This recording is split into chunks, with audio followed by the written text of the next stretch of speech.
In this video, I'll be showing you my retro video game collection. I actually never showed my retro video game collection anywhere on my YouTube channel ever since my YouTube channel opened up, so I thought now would actually be a really good time to show you all the retro stuff I have when it comes to gaming. And honestly, this is probably going to be my one and only video when I talk about retro video games.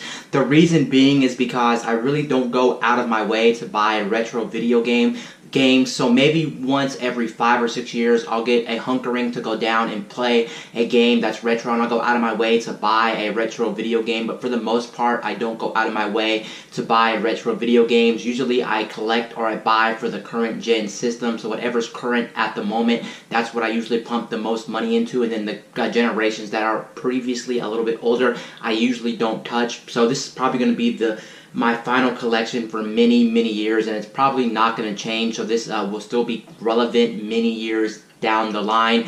And in this video also, I am going to be showing you some consoles, but keep in mind they're only going to be handhelds only. I'm not going to pull out my systems. I do own quite a few systems, but I'm not going to be pulling those out because they're already hooked up and whatnot, and it would just be too clunky to show them on camera. So I'm just going to be showing you all my dedicated handhelds when it comes to gaming. And most of this stuff, I'm going to keep it real with you guys. A lot of this stuff that you're going to be seeing in this video that I'm looking at right now is going to be stuff that's probably not going to blow you away. I don't have anything rare, I don't have anything crazy or anything like that. Most of this stuff is pretty generic, and you've probably seen everything on this table, but I do have quite a few items on this table that we're going to be going through, talking about retro video games. And I'm going to be talking about each individual piece of hardware here in each individual game because I don't have too much to talk about, so there's that. So keep in mind this video also is going to be a much more longer video, so keep that in mind as well.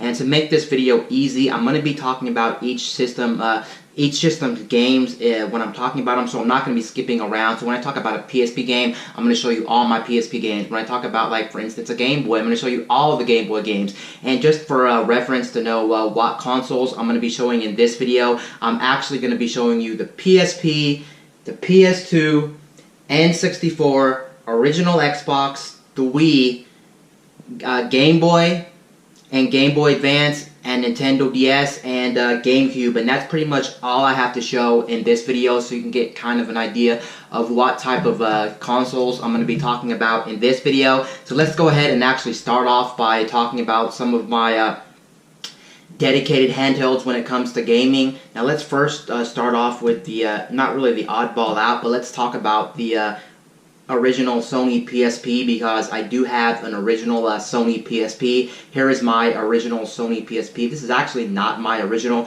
I'm also going to be kind of talking about my history in gaming and things like that, and what I owned as a kid, because I did own much more stuff than what's currently sitting on this table. It just happens to be that this is all I currently have. Either I lost it throughout the years, my parents sold it, who knows what happened to all of my retro video games, but yeah, just keep that in mind as well. But yeah, here's the original PSP, or one of the original PSPs I owned anyway. This is the PSP 2000 model. So this is pretty much the revision of the original PSP. If you guys remember the original PSP was kind of fat. The biggest thing they changed with this model was the fact that the UMD disk drive, you have to use your finger to actually pop it up, compared to the spring-loaded one on the original PSP. And of course, the size was the biggest thing. They really reduced the size of the PSP when it comes to the PSP 2000, or a lot of people like to call this the slim and light version of the PSP, because that's pretty much what it did. It didn't really have too many improvements when it comes to actual the hardware of the PSP. But yeah, here it is. This is actually the one that came with Jak and Daxter. If you ever remember, they did some limited edition bundles. I actually have some items that are currently not on here that I currently own, but I couldn't find, or they're in storage or something like that. The other PSP I currently own at the very moment is the PSP Star Wars Renegade Squadron PSP, the one with Darth Vader on the back that came with that game. That one was also a limited edition, and that one was a white PSP with Darth Vader on the battery cover on the back, which is pretty cool. It's also a PSP 2000. I owned two PSP 1000s, and then I also owned two PSP 2000s. You can see I really had a love for the PSP, and I was absolutely I actually did enjoy. This is one revision of a hardware I actually fully enjoyed just because I love the decrease in weight and decrease in size. This really did feel like a pretty good step up when it comes to hardware revisions of a console, and I did play the heck out of this. But here is the PSP 2000 console that I currently own.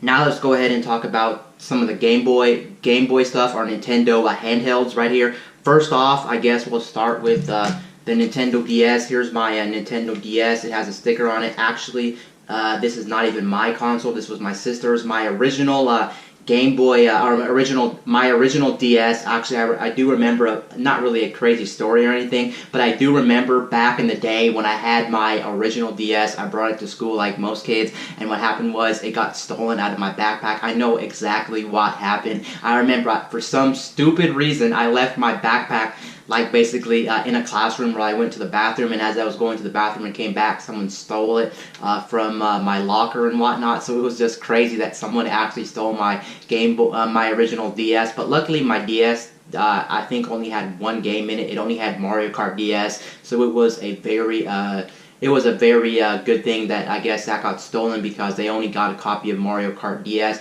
And fun fact with the DS, I actually own a flash cart, and I'm glad the flash cart never got stolen from my DS. I have the flash cart somewhere. I can't remember where it is, but I do own a flash cart, which, yeah, it's pretty cool. But anyway, here it is. The original DS. Actually, I'm not really a fan of the original DS. You can see the design of this thing is just clunky. It's too big, and it's weird how it goes. It's weird how it goes down like this and everything like this. I think we can all agree the best revision of a handheld of all time had to be the DS Lite. The DS Lite made sure the DS closed flat. You can see this thing does not close like flat. It actually has an angle to it. Overall, this was the worst console possibly made in terms of the design. I do not like the design of this. I actually remember when Reggie came on stage at one of the E3s and showed the prototype of the DS. That thing was just flat out ugly. You guys probably remember when he showed it. I think everyone was cringing about the DS. It was like, what is this ugly piece of junk? I'm actually glad that wasn't the actual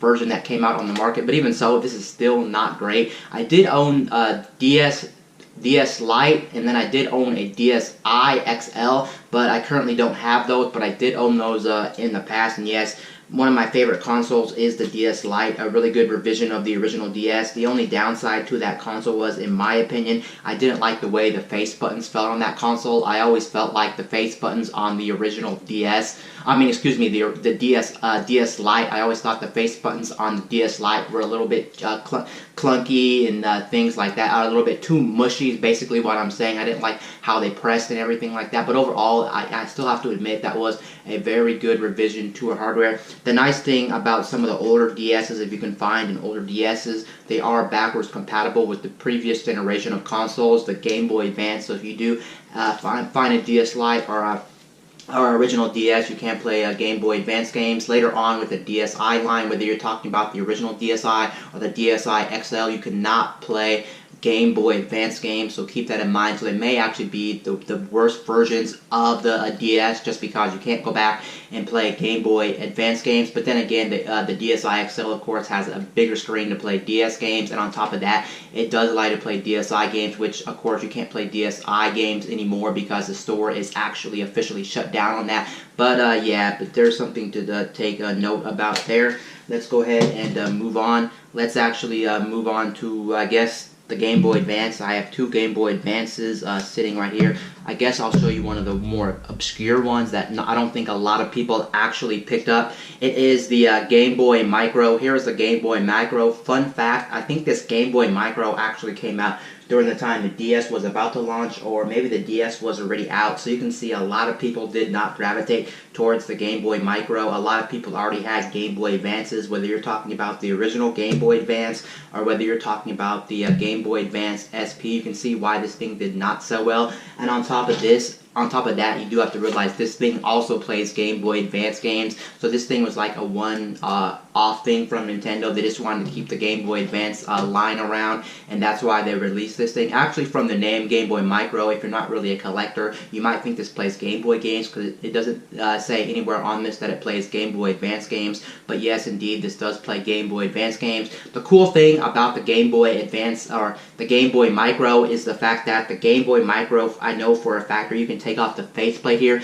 and you can absolutely swap it with different faceplates. So it was kind of like the new 3DS, if you know anything about the new 3DS, or not the new 3DS XL, but the new 3DS. The new 3DS is cool because you can change the faceplates on that. That's pretty much where they got the idea. They got it from the Game Boy Micro. I don't currently own any other faceplates for this. I think this one also is a limited edition Famicom edition of this, so this is a special edition of the console. But yeah, overall, it's an okay console, but actually, this may be the worst way to play Game Boy Advance games compared to all the different models they made that can play Game Boy Advance games. The reason being is because this thing only plays Game Boy Advance games. That doesn't sound like a bad thing, but here's the thing. A lot of these other options that play Game Boy Advance games also play Game Boy and Game Boy Color games, so it's like, why would you even want to pick this up? Maybe if you're a collector, or maybe if you're a person that likes really small handhelds, because this might be one of the smallest handhelds of all time. And on top of this does have one of the smallest screens to play Game Boy Advance games, so maybe you wouldn't necessarily want to pick this up as like your only option to play Game Boy Advance games, but still a very cool console either way, and I'm actually kind of glad they released it. I actually do kind of like it. It's kind of cool. It's just very small. That's why it's called Game Boy Micro. It is what it is. So there's the Game Boy Micro. Let's go ahead and move on to the last one I have. Here's my last handheld I currently have right now, besides my 3DS, but I'm not putting it in here, of course, because that's not really retro. That's still modern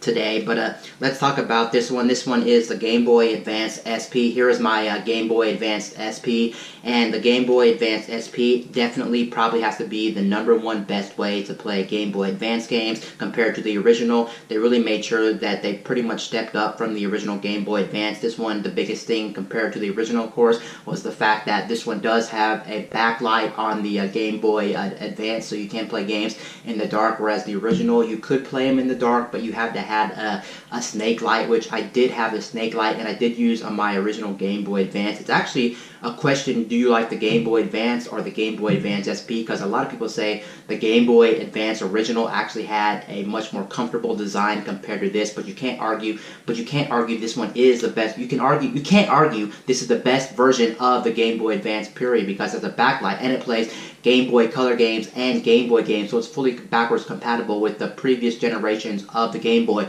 So if you're thinking about playing Game Boy Advance games, this is definitely the best way to play Game Boy Advance games. This is actually one console you're looking at on this video. As you can see, it's pretty damaged, and this one actually does not work. This is actually one that I had since I was a kid. This was the one that I originally got way back when the Game Boy Advance launched.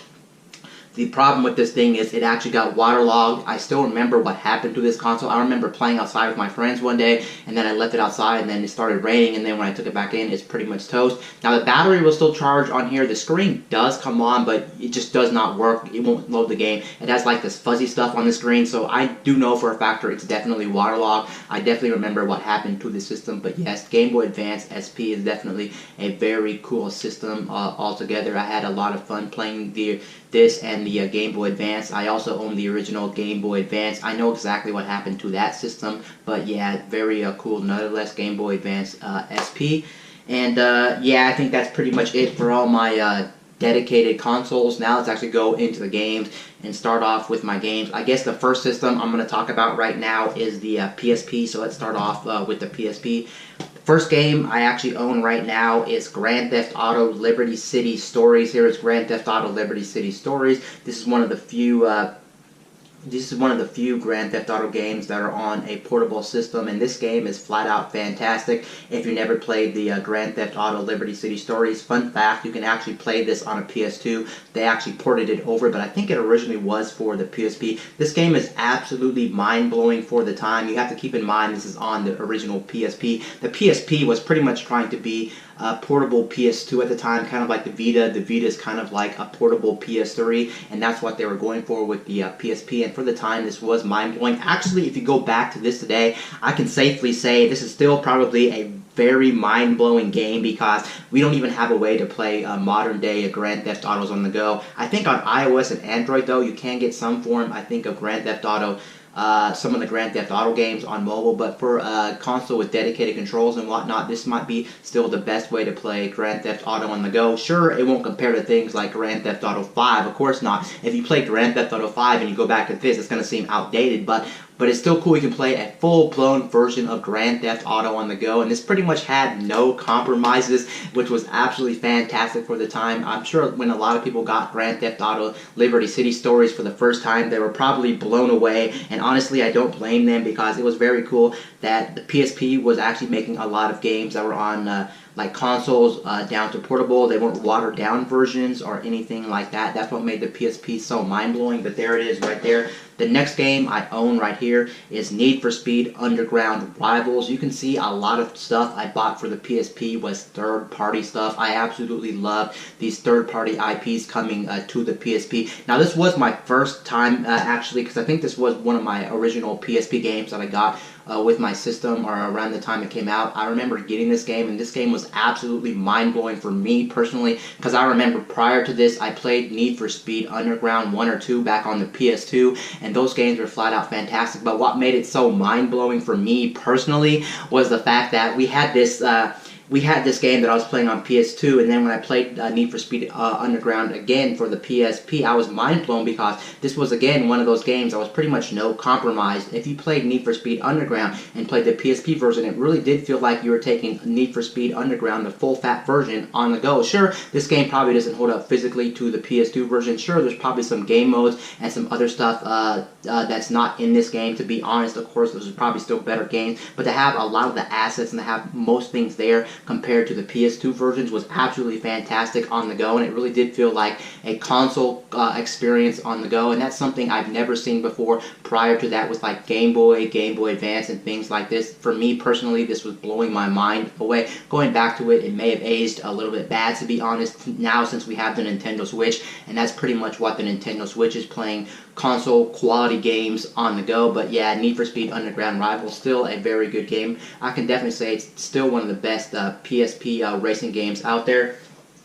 And then the last game I owned for the PSP, I owned a whole bunch of PSP games, but I don't remember where all of them are. Anyway, here's the last one on my list as of right now. I have Untold Legends Brotherhood of the Blade. And fun fact, you can see I'm an old gamer because if you look right here on the package, what does it say? It says EB Games. Now I know EB Games is still around in like I think in Canada and in Australia, but in America, of course, GameStop bought them out, so it's pretty much the same company. It's not really a different company, but you guys that are much more older may not even remember EB Games, but EB Games was like the place to go back in the day, and that's where I got this game. Actually, fun fact, my friend was walking home from school one day, and he found a random copy of a PSP game just laying there on the ground for whatever reason, picked it up, and indeed, it was this game. And then after he got the game and he started playing it, I actually went out and bought a copy for myself, and I think this is a flat-out fantastic game. This is pretty much Diablo on the go. If you like Diablo style action hack and slash games and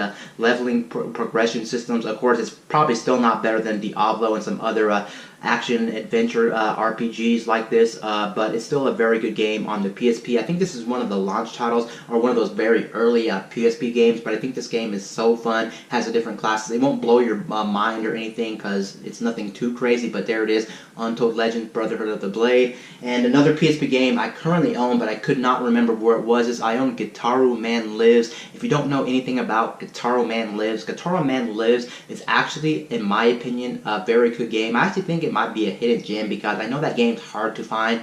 But anyway, Gitaroo Man Lives is Gitaroo Man Lives, it's pretty much a clone of Guitar Hero. It's kind of like Guitar Hero. It's a rhythm-based game, but the thing about that game that makes it so cool is the backgrounds in that game, and on top of that, it does kind of have a story to tell, and the music in that game is absolutely phenomenal. That's like one of those hidden gems I didn't even know existed, and I didn't even know was an amazing game. I remember my sister buying Gitaroo Man Lives, and I was just blown away by Gitaroo Man Lives. I didn't know how freaking good that music was. Fun fact, Gitaroo Man Lives on the PSP is actually a version I think it's a port of a version on the PS2, so if you have a PS2, you might want to look out for Guitar Man Lives. Honestly, I might say it might be actually better than the Guitar Hero series, because Guitar Hero actually has licensed music, whereas Guitar Man Lives made its own music, made its own soundtrack, had these characters that were specific to the game. Overall, it's a flat-out fantastic game, and it might be one of my favorite games of all time, honestly. I still have so many memories of Guitar Man Lives. I guess the only thing bad to say about Guitar Man Lives was the fact that Guitar Man Lives is one of those very hard games that it took me so long to beat. But let's go ahead and move on, because I still have quite a few stuff to talk about. I guess right now we'll go to the PS2. The sad thing about my PS2 collection was, I do know this for a fun fact, that was my most collected system of all time, but sadly I'm only down to like 5 games in my collection. I know that's a big blow from like over 100 games down to like 5 games, but let's take a look at some of my PS2 games. Nothing too crazy here, unfortunately. First off, we have Gun on the PS2. Here is Gun on the PS2. Gun is what you would think of equivalent of the modern day Red Dead Redemption. So if you played Red Dead Redemption series, then you'll be fairly familiar with Gun. That's pretty much what Gun is trying to go for. And honestly, I can't remember too much about this game, but I remember this game being a pretty good game. Sure, it's not going to beat Red Dead Redemption series, whether you're talking about the first or the second one, but still overall this is a very good game. So if you ever played Red Dead Redemption, this may be a game actually worth checking out. So give this game a chance. If you played Red Dead Redemption, you're probably going to end up liking this game as well.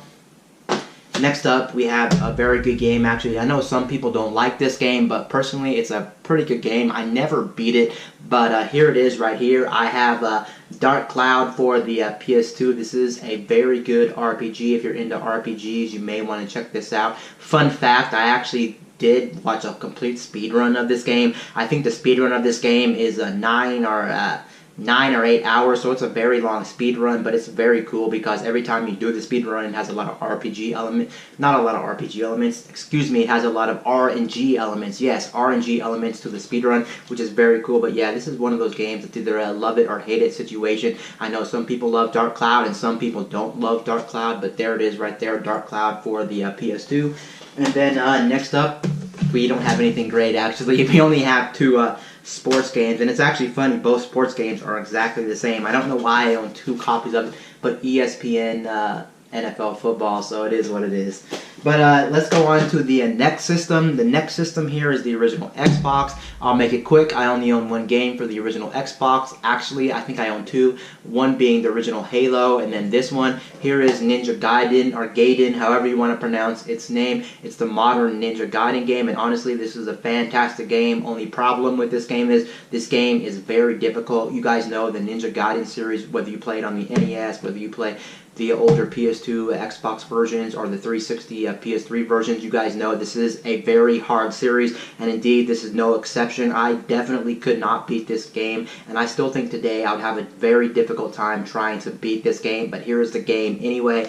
Ninja Gaiden, no subtitle or anything like that. It's made by Tecmo, which is interesting. It looks like it has some Xbox Live features, which is funny. What type of Xbox Live features are you getting? It looks like it has online. No, it looks like the only thing it has for the online service is scoreboards reading the back of this, so that's very interesting as well. But here it is, Ninja Gaiden, still a very good game, just very hard game. And then the next system we have is going to be the Wii. I have more Wii games than this, but I can't remember where all the Wii games are. I own like Mario Kart Wii. I also own Super Smash Bros. Brawl. I also own like The Sims, I think.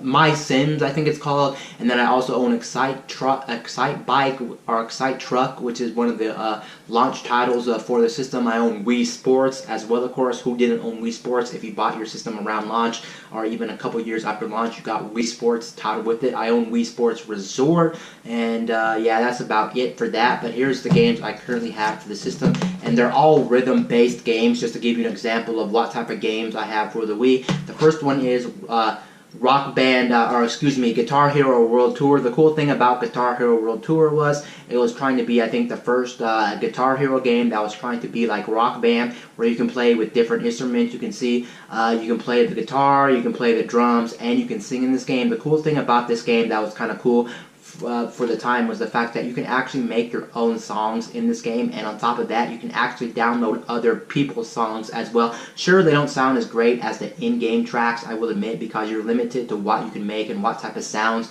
you can make, so it won't be anything like the actual songs on the disc, but that's cool. And on top of this, it was kind of cool too that a lot of these Wii games had pay and play, basically, where you can download DLC for these games, because back in the Wii era, it wasn't really too common that a lot of games got DLC. Of course, if you're on 360 or PS3, that was kind of a different story. Later on in the life cycle of those systems, DLC started to be much more prevalent and much more stronger, but yeah, still a very good game. I had a lot of memories with this game. Still not my favorite Guitar Hero or Rock Band game of all time, definitely not, but still a very good game.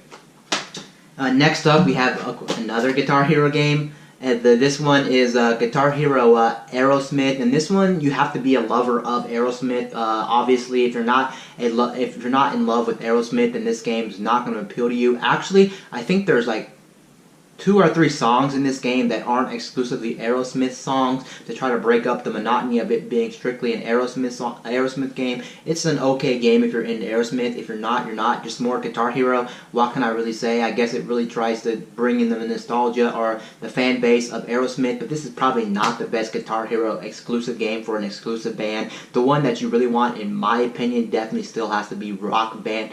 Rock Band or Guitar. I can't remember if it was Guitar Hero branded or Rock Band branded, but the one I'm talking about is the Beatles one. The Beatles one is probably the coolest one, is because we all know that how famous the Beatles are, and they have a lot of stories tied behind them, so it makes sense it would be the coolest one out of all of them. Some people like the Metallica one. I know that there was a Green Day one as well if you're into punk rock and things like that. Here's the last game on my list, and this one's actually not generic at all because I don't think a lot of people play this one. It is a rhythm-based game, but they only made 2 in the series, luckily enough. It's still made by the people who made Guitar Hero and Activision. I'm talking about DJ Hero, and fun fact, I love DJ Hero. I would actually go back to this today, but there's only one problem. I can't remember where my DJ scratch board is. If I know where my DJ scratch board is, then I would definitely be willing to go back to this game. I love the principle of this game. After playing so many Guitar Hero and Rock Band games, I really wanted something different and something fresh, and that's what this brought to the table. It brought something fresh and something unique to this game, and there's a lot of different cool songs, and the cool thing about this game, it's pretty much a mashup of songs. So what I'm pretty much saying is a lot of these songs in this game are pretty much every single song in this game you never heard anywhere else. They were exclusive to this game. I don't know why they didn't put it on the box, but these songs are exclusive. Today, they're not exclusive here because you can't get them on YouTube and things, but they still are exclusive for this game even today, though, because I don't think they were released anywhere else. So it's pretty cool. You saw some of your favorite songs of all time, or your favorite songs you may have heard be remixed with other songs, so it's very cool to DJ to them. Now, a lot of this soundtrack is actually based around, of course, hip-hop, R&B, EDM, and of course that makes sense for a game like this because DJ stuff is known with a lot of strong EDM references, rap, hip-hop, and things like that. So of course that's what you're going to be expecting with this game. Personally, if I was to compare this to DJ Hero 2, I would definitely give this a better score because I think this one goes a little bit older than the DJ Hero 2. I think DJ Hero 2 was based around more modern day songs, where this one based around more older songs from like the early 2000s, 90s, 80s. So I definitely love the soundtrack here better compared to DJ Hero 2, but there it is, DJ Hero. I love DJ Hero. I can't express this enough. But anyway, let's go ahead and move on to the next batch of stuff. I only own one GameCube game. I can't find the rest of my GameCube games, but here is the GameCube game I own right now, Mario Kart Double Dash. Actually, fun fact, this was my first ever Mario Kart game I ever played in my life, and this game is absolutely fantastic. And this is the one of the odd ones out when it comes to the Mario Kart series, because as you guys know, they really tried a different implementation with Mario Kart with the whole 2 characters in 1 car. And one thing I wish they would bring back to the Mario Kart series, I wish they would actually have every single character in the game actually have a special item. So items were exclusive to characters in this game. Like for instance, Mario had fireballs. That was his exclusive power-up that you can only get if you're playing Mario. The Koopalings had triple shells before it was introduced as an item in Mario Kart. The triple shells were exclusive to the Koopalings, which was very cool. And then the Mega Mushroom, or the Golden Mushroom that we have today, play was actually exclusive to the Toad and Toadette characters, so it was very cool. Characters had exclusive power-ups. That's kind of what Sonic and Sega All-Stars has. They also have their exclusive items for each individual character. I think it would give you more selection when you're choosing your character. I think you may want to choose characters you wouldn't choose normally because you may not care about that character, but since they have a special ability that or a special power-up that they can only acquire, that's what made this game really cool. And on top of that, of course, the two characters per cart thing really made it cool. Fun fact really quickly about this game, I actually unlocked the golden cart. The golden cart in this game is a pain in the ass to unlock because you actually had to beat, I think, this Mirror Mode or this Grand Prix Cup, which pretty much meant you had to play every single track in the game and pretty much win first place. It was very tedious and very hard. I almost gave up on it, but luckily I beat it. I just don't know where my memory card was to actually find this stuff, so it's pretty much lost forever, and I would have to do that over, but definitely a very good game. Some people actually argue that this might be the best Mario Kart game ever made, and it is a very cool principle. Of course, moving on to the Switch, since we do have two Joy-Cons, and since you can play in tabletop mode, it would be a really cool implementation if they brought back Double Dash or made a Double Dash 2 for the next installment of Mario Kart. And then let's talk about the next up. The next up, let's talk about the Game Boy games, because I own 3 Game Boy games right now. One of them I forgot to bring up, which I know where it is, but most of my Game Boy games were actually Pokemon games. Here's Pokemon Yellow. Pokemon Yellow was cool because it was pretty much, not really a spin-off, but it was pretty much a better version of Red and Blue, if you guys know that. Pikachu Followed You. This one was based more on the anime. It also had better sprite work overall. This was a better version of Red or Blue. If you can only play one version of Pokemon Gen 1, then definitely go out and get Pokemon Yellow. It's the better version, but then arguably you don't start out with your starter, so that's a little bit different. You start out with Pikachu, but there it is right there. The next one I have is Metroid Samus Returns, or Metroid 2. Here it is right here. Of course, they remade this on the 3DS, so if you have a 3DS, that might be the best way to actually play this game, because I know a lot of people don't like this game. They said it aged badly, it's too hard to play, and there's a lot of things wrong with this game, but there it is right here. I actually never beat this game because I got stuck in this game, and you have to remember something too. That was pretty much around the time where I think I still had not DSL, I think dial-up internet, yes, dial-up internet, the 54 kilobyte or megabyte dial-up internet, which was a pain in the ass to use and just took like 10 minutes for a web page to load, so I never really looked up stuff for games on the internet, but there it is right there. Still, I guess an okay game. And then I also own Pokemon Red and Pokemon Blue. Fun fact, the Pokemon Red game is my original copy that I got as a kid, which is absolutely fantastic. It's actually very cool as well. I did own a Game Shark for the original Game Boy, and I remember hacking into Pokemon Red and getting like the no names or the whatever those weird Pokemon you can get that were like glitched Pokemon, and then you can go over like level 100. I was absolutely hacking the game back then. It was just some fun times. I honestly thought I would actually break my game because a lot of the glitches in that game feel like you're going to break the game in certain aspects, but it was just funny. I was using Game Shark to break the game. Now let's move on, I guess, to the N64. Here's my N64 collection. Fun fact before I start in about my N64 collection, I just wanted to say my N64 collection actually has no mainstream games. I think I have one game that might be a popular N64 game, but I have none of the big hard hitters, which is absolutely funny. I own Pilot Wings 64, and I was actually just playing this game a couple of days ago. I think the soundtrack to Pilot Wings 64 is great, but in my opinion, I think this might be the worst version of Pilot Wings. First of all, because they made 3 Pilot Wings. They made one on the SNES, they made one on the N64, which of course I have here, and then they made one on the 3DS, which was actually a launch title for the 3DS, and it's one of the cheapest games you can buy for the 3DS. It's literally like $4 or $5 for that game. Nobody wants it, and I don't blame them, because Pilot Wings is a series that's not for everyone. It's pretty much a boring flight simulator, if you want to put it that way. You fly like a plane, you have a glider, and you just do these mini challenges where you go through rings,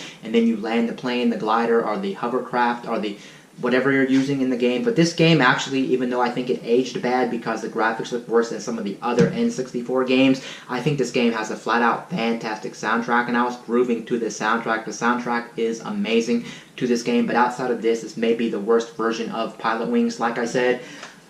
The next game I own right here is Dr. Mario 64, and Dr. Mario 64, what else can I say about it? It's a great puzzle game. If you like puzzle games, then this game is a good game. I know they made more Dr. Mario games, I think on NES or SNES, but either way, this is a very good game. This also supports 4-player co-ops. This is one of the few N64 games that will actually allow you to use all 4 controller ports on front of the system, which is very good. Overall, this is a very good game, and if you're a Tetris fan, you may be interested in this game for one reason. This game does not play anything like Tetris. On the surface, it looks like Tetris, but the principle of this game is actually its own thing. That's why this game is so brilliant and so cool, because it pretty much did a kind of like a spin-off to Tetris. That's what Dr. Mario is, so give this a game a chance if you never tried this game. But either way, this is a very cool game, Dr. Mario 64. I actually kind of find it funny that a lot of the N64 games, they just got super lazy and they're all named 64, and Mario Kart 64, Dr. Mario 64, Pilot Wing 64. Everything seems like it has a 64 attached to its name. The next game I have would probably be one of the few mainstream games or popular games on the N64. I have Pokemon Stadium. Here is Pokemon Stadium on the N64, and the coolest thing about this game is this is the first time we've seen Pokemon rendered in 3D. This game is pretty much just a battle simulator. There's no world involved or anything like this. This is a battle simulator, but the really cool thing about this game is, if you're unfamiliar with Pokemon Stadium, you can actually play your Pokemon red, blue, and yellow in this game. They have a thing you can plug into your controller. It's like an N64. It's like a Game Boy cartridge pack or whatever, and then you can play your games on the TV. Not only can you play the full fat version of your original cartridges on the TV if you have that adapter that lets you plug in your Game Boy games, you can also actually transfer them to this game, which is really cool. So you can battle with all the Pokemon that you brought over from those games, which is absolutely fantastic. And that was absolutely a feature I love to use in this game, and I think that is one really cool thing about this game. Fun fact really quickly about this game and about me personally, I remember playing this as a kid, and we wouldn't even play the game where you actually fight Pokemon. We would just play the mini games, because they have a segment in here where you can play little mini games, kind of like Mario Party,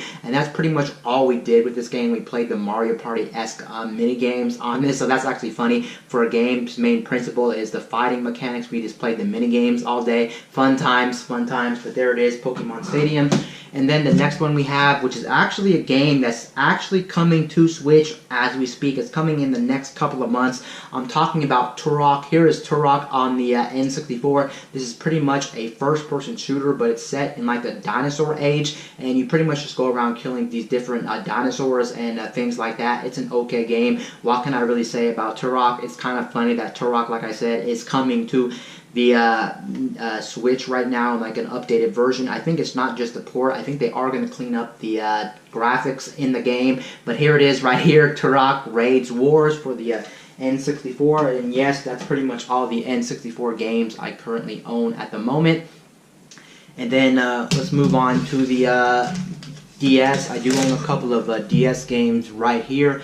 The first DS game I actually own is the Urbz. This game was actually a launch title for the DS. If you ever got the DS around launch, you were playing the Urbz, and the Urbz is a pretty good game. It's funny that a lot of these Game Boy Advance DS versions of The Sims are just spin-off games. So if you ever played The Sims on like a computer, you know that they're like these sandbox games where they really don't have too much of a story. You just build your own house and things like this. But these games differ far from that. They may have The Sims name on them, but they don't play like your traditional Sims games. So you can't build a house. You basically have a story that you have to fulfill, and you go around completing these different objectives in the game, and you actually move the character around on screen. Whereas you guys know with a lot of the Sims games, you don't move a character around on screen. You actually have a cursor that you have to move around. But yeah, good times, good times. Just keep your expectations low, especially if you played some of the other Sims games on PC. You may be disappointed that this is not what you're expecting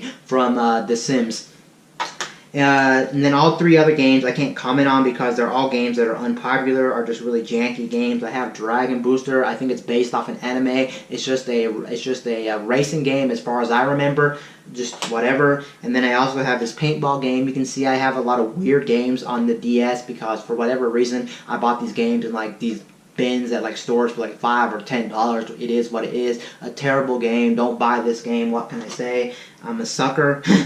Nintendo and then the last Nintendo DS game I have is Jam Sessions. Jam Sessions was actually, I don't know how popular it was, but it was a game that actually got its own commercial. This is pretty much a game that's supposed to teach you how to play guitar, or you're supposed to learn guitar, yes, guitar, and you play these different guitar songs, pretty much acoustic guitar. So it's a guitar simulator. It's actually more of a guitar simulator, Guitar Hero. So don't think of this game as Guitar Hero, because Guitar Hero, you might think you're trying to play guitar there, but this is actually fully learning how to play guitar, because you have to strum the notes. You actually have notes, like actual guitar notes in this game, and you actually play the DS like a guitar. I remember you have to hold it and you have to take the stylus and strum away on your guitar, but there it is right there, Jam Sessions for the DS. And then the last system I do have on this list is Game Boy Advance. I own quite a few Game Boy Advance games right here. First one I have is Crash the Huge Adventure. I think this is the first time we've seen Crash Bandicoot on a mobile platform, and on top of this was a Nintendo platform. Some people to this day still don't think that Crash Bandicoot was on a Nintendo platform outside of the Crash N. Sane Trilogy, of course, which came to Switch, but nope, indeed, he was definitely on the Game Boy Advance. So this was his first time he actually came to a Nintendo platform. But there it is, the Crash the Huge Adventure. It's just your typical Crash adventure. Of course, the graphics don't compare to the original 3 and everything like that. But if you played the original 3 games, then you'll definitely feel right at home with Crash the Huge Adventure. They didn't do anything too crazy to the formula. This is actually one of the games outside of the first 3 games that is actually a good game, because I know a lot of the other Crash games, a lot of people don't like them, or it's a hit or miss depending on what game. But no, this is pretty much just a portable version of the first 3 Crash Bandicoot games, and there's nothing wrong with this game. A very good portable game of Crash Bandicoot if you own a Game Boy Advance. And then the next game I have, I'll talk about this. I don't know, I guess it's with my sisters or mine, Disney Princesses. Can't really talk about this game. I think this game's a platformer. I played it a little bit, but can't say too much about this game. And then the next game I have is a Yu-Gi-Oh! Worldwide Edition. I am actually a big Yu-Gi-Oh! Fan. I don't play it today, but that's definitely my favorite card game of all time. I don't care what anybody says. I love, love, love Yu-Gi-Oh! Call me a nerd or call me not a nerd. I love Yu-Gi-Oh! Yu-Gi-Oh! is definitely my favorite game. I've tried to play other card games, but I love the mechanics of Yu-Gi-Oh! I just love, love, love Yu-Gi-Oh! And I played a lot of the Yu-Gi-Oh! Games. I played more than you think. I probably played at least 5 Yu-Gi-Oh! Games in my life, and that's a lot. I played almost all of the Yu-Gi-Oh! Tag Team Duels on the PSP. If I ever do play PSP, I'm usually still playing those games because I love those games. They're just very cool games. For me, personally, I love those card games. I know everything about Yu-Gi-Oh! I'm actually very good at Yu-Gi-Oh! As well. I'm not just saying that. That's one of the few games on planet Earth I'm extremely well at. I actually won different tournaments and different locals around my state and around my area. I just love Yu-Gi-Oh! I know how the mechanics work. I know everything about the game and just love Yu-Gi-Oh! But here it is right here, Yu-Gi-Oh! Worldwide Championship Edition. There it is right there.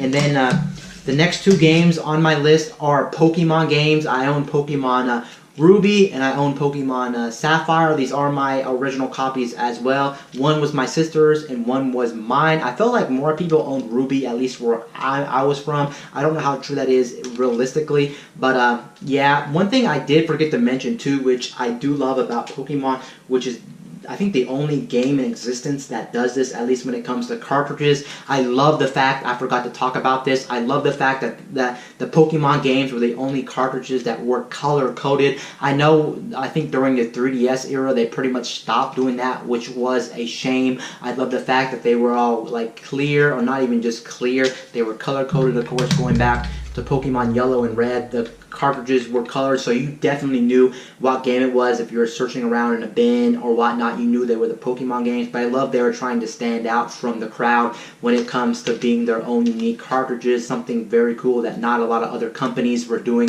at the time, and hey, they're still not doing today when it comes to cartridges, if it's a cartridge-based system like the Nintendo Switch or the 3DS. But yes, these actually might be my most played Pokemon games of all time. I love Gen 3. It's actually funny, I love Gen 3 a lot, that I actually never got into Alpha Sapphire and Omega Ruby or something like that on the 3DS, which was pretty much remakes of Generation 3 Pokemon. I guess because I played too much of this, I'm already burnt out of this, but I may revisit those sometime in the near future. Good thing about those is they're very dirt cheap games. You can get the remakes for about $20 on 3DS, so they're not too expensive of games. But I recently booted up my Pokemon Ruby version, and I didn't realize this. I have at least 500 hours in this game. That's the last thing it recorded in this game. Of course, the battery's dead on this cartridge, so it does kind of suck. But yes, I do have 500 hours in this game. I'm mind blown. This game might actually be the one Pokemon game I almost have the whole Pokédex complete.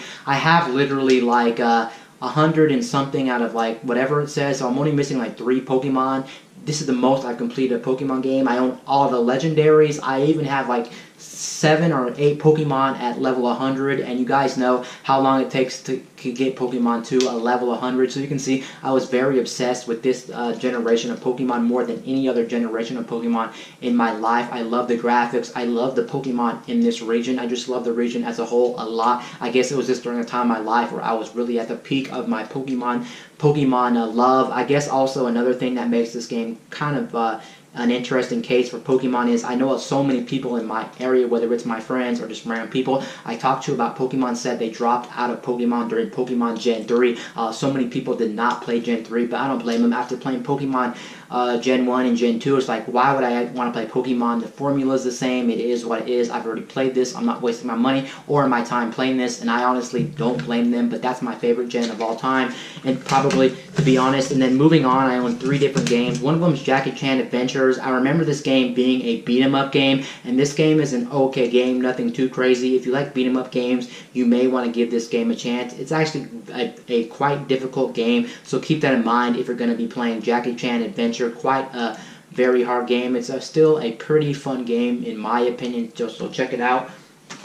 And then the next 2 games are actually first-party IPs from Nintendo. We got both Kirby games on the Game Boy Advance. Can't remember if they had any other Game Boy Advance Kirby games, but here's the 2. One's Nightmare in Dreamland, which is actually a remake of Kirby's Adventure on the NES. I didn't know that for the longest time. This is definitely my most played Kirby game of all time, no matter what. Every time I play this game, I always 100% of the game, because 100%ing this game, believe it or not, is absolutely easy, and there's almost no reason not to. Even if you're playing a casual playthrough, you might as well 100% this game, because it's so easy to 100% this game. And on top of this, there's actually a really cool secret after you 100% it and you do everything in the game. You do get a little Easter egg, which is cool, but definitely my most played Kirby game of all time. I love this game. And then this game, I actually don't care too much about, The Amazing Mirror, because The Amazing Mirror did a new concept for Kirby. Every once in a while, Nintendo will try to do a spin-off Kirby or a Kirby game that's not your traditional Kirby game, and this is not a traditional Kirby game. Sure, it got some pretty cool Kirby elementations in this, and this is much more of a mainline Kirby game than something like Kirby's